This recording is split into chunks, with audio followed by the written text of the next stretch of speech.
Hello everyone, তোমরা সবাই কেমন আছো? আবার আজকে অনেক দিন পর একটা ভিডিও মিনি ব্লগ নিয়ে চলে এসেছি।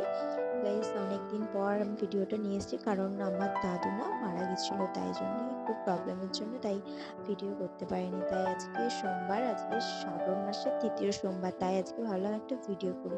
ঘুম থেকে উঠে ভিডিও করে নিয়েছি, এই যে চান পান করেও ফ্রেশ হয়ে নিয়েছি। তারপর গাইস দেখছি আমার চোখে কিছু একটা হয়েছে, মানে চান পান করে পুজোও সেরে নিয়েছি, এদিকে পুজোও সেরা হয়ে গেছে।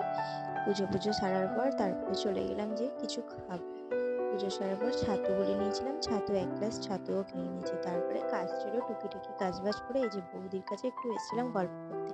ও বাবা, দেখলাম বৌদিও যা কাজে ব্যস্ত। তারপরে দুপুরবেলা ভাত খেয়ে, আজকে নিরামিষ ছিল, তারপরে একটু ঘুরতে চলে গেছিলাম। বিকালবেলাটা ভালো লাগছিল না মুডটা, তাই চলে গেছিলাম একটু গঙ্গার পাড়ে। কি সুন্দর হাওয়া দিচ্ছিল, বসে বসে ফিল নিচ্ছিলাম, এত সুন্দর লাগছিল গাইস, তোমাদের কি বলবো। বাট বসেছিলাম, বসে বসে ফিল নিচ্ছিলাম, আর কি করবো। তারপরে ফিল টিল নিয়ে পর খাওয়া দাওয়া করে বাড়ির দিকে রওনা দিলাম। তারপর রওনা দিয়ে বাড়িতে এসে দেখি পায়েস, খেয়ে দিয়ে আজকের মতন ভিডিওটা এখানেই শেষ করছি।